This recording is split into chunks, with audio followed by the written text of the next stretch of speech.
누가복음 6장.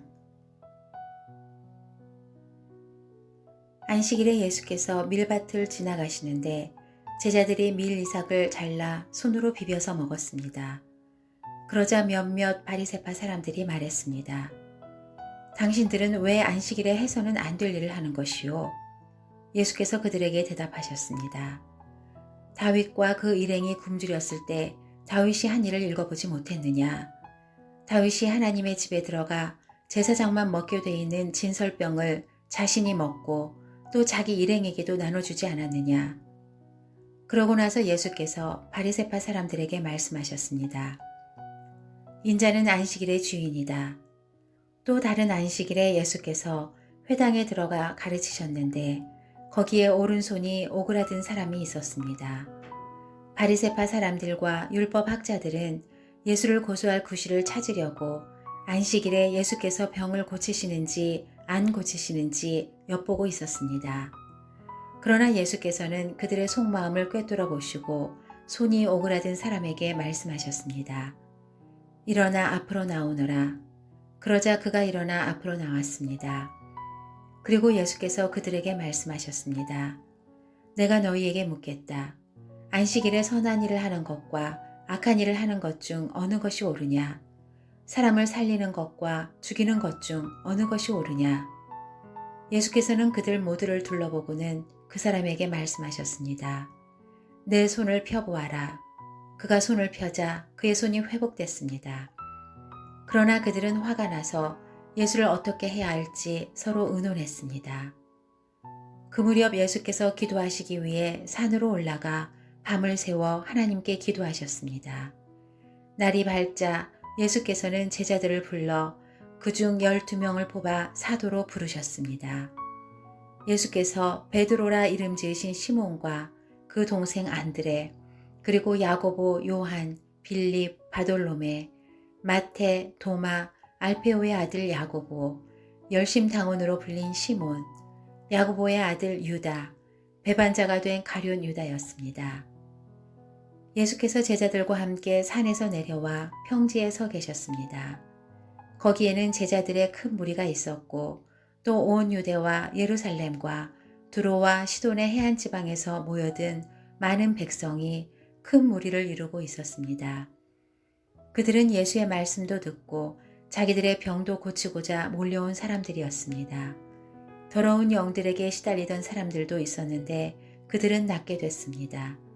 그러자 사람들은 모두 예수를 만져보려고 애썼습니다. 예수에게서 능력이 나와 그들을 모두 고쳐주었기 때문입니다. 예수께서 눈을 들어 제자들을 보시며 말씀하셨습니다.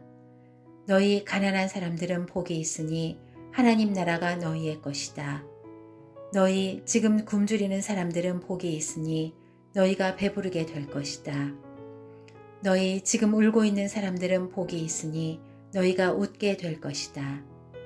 인자 때문에 너희를 미워하고 배척하고 욕하고 너희 이름을 악하다고 밀쳐내도 너희에게 복이 있을 것이다. 그날에는 너희가 기뻐하고 즐거워하라. 하늘에서 너희 상이 크기 때문이다. 그들의 조상들도 예언자들에게 이렇게 대했다. 그러나 너희 지금 부요한 사람들은 화가 있다. 너희가 이미 너희의 위로를 다 받았기 때문이다. 너희 지금 배부른 사람들은 화가 있다. 너희가 굶주리게 될 것이기 때문이다. 너희 지금 웃고 있는 사람들은 화가 있다. 너희가 슬퍼하며 울게 될 것이기 때문이다. 모든 사람에게 칭찬받는 사람들은 화가 있다. 그들의 조상들도 거짓 예언자들에게 이렇게 대했다. 그러나 내 말을 듣는 너희에게 내가 말한다. 너희 원수를 사랑하라. 너희를 미워하는 사람들에게 잘해주라. 너희를 저주하는 사람들을 축복하고 너희에게 함부로 대하는 사람들을 위해 기도하라. 누가 내 뺨을 때리거든 다른 뺨도 돌려대라. 누가 내 겉옷을 빼앗아가고 속옷까지 가져간다 해도 거절하지 말라. 누구든지 달라고 하면 주고 내 것을 가져가면 돌려받겠다고 하지 말라. 너희가 남에게 대접을 받고자 하는 대로 남을 대접하라. 자기를 사랑해주는 사람들만 사랑하면 무슨 칭찬이 있겠느냐. 죄인들도 자기를 사랑해주는 사람들을 사랑한다. 잘해주는 사람들에게만 잘해준다면 무슨 칭찬이 있겠느냐. 죄인들도 그만큼은 한다. 돌려받을 생각으로 남에게 꾸어주면 무슨 칭찬이 있겠느냐. 죄인들도 고스란히 돌려받을 생각으로 다른 죄인들에게 빌려준다. 그러나 너희는 원수를 사랑하고 잘해주며 돌려받을 생각 말고 빌려주라. 그러면 너희 상이 클 것이고 너희가 지극히 높으신 분의 아들이 될 것이다. 하나님께서는 은혜를 모르는 사람들과 악한 사람들에게도 인자하시기 때문이다. 너희 아버지께서 자비로우신 것처럼 너희도 자비로운 사람이 되라. 남을 판단하지 말라. 그러면 너희도 판단받지 않을 것이다.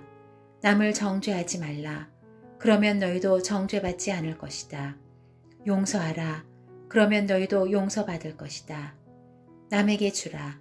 그러면 너희가 받을 것이다. 그것도 많이 꾹꾹 눌러 흔들어서 넘치도록 너희 품에 안겨줄 것이다. 너희가 남을 저울질하는 만큼 너희도 저울질 당할 것이다. 예수께서 또한 그들에게 이런 비유를 들려주셨습니다. 눈먼 사람이 눈먼 사람을 인도할 수 있느냐? 그러면 둘 다 구덩이에 빠지지 않겠느냐? 학생이 스승보다 나을 수 없다. 그러나 누구든지 다 배우고 나면 자기 스승과 같이 될 것이다. 어째서 너는 내 형제의 눈에 있는 티는 보면서 내 눈에 있는 들보는 깨닫지 못하느냐? 내 눈에 있는 들보는 보지 못하면서 어떻게 형제에게 형제여 내 눈에 있는 티를 빼자라고 하겠느냐? 위선자여 먼저 내 눈에서 들보를 빼내라. 그런 후에야 내가 정확히 보고 형제의 눈 속에 있는 티를 빼낼 수 있을 것이다. 좋은 나무는 나쁜 열매를 맺지 않고 나쁜 나무는 좋은 열매를 맺을 수 없다. 나무마다 그 열매를 보면 안다.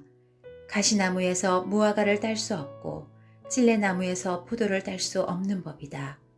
선한 사람은 마음속에 선한 것을 두었다가 선한 것을 내놓고 악한 사람은 마음속에 악한 것을 두었다가 악한 것을 내놓는다. 사람은 마음에 가득 찬 것을 입으로 말하는 법이다. 어째서 너희는 나를 주여 주여 하고 부르면서 내가 말하는 것은 행하지 않느냐? 내게 와서 내 말을 듣고 그대로 실천에 옮기는 사람이 어떤 사람과 같은지 너희에게 보여주겠다. 그는 땅을 깊이 파고 바위 위에 단단히 기초를 세운 건축자와 같다. 홍수가 나서 폭우가 덮쳐도 그 집은 흔들리지 않았다.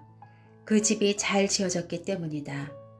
그러나 내 말을 듣고도 실천에 옮기지 않는 사람은 기초 없이 맨 땅에 집을 지은 사람과 같다. 그 집은 폭우가 덮치는 즉시 무너져 폭삭 주저앉았다.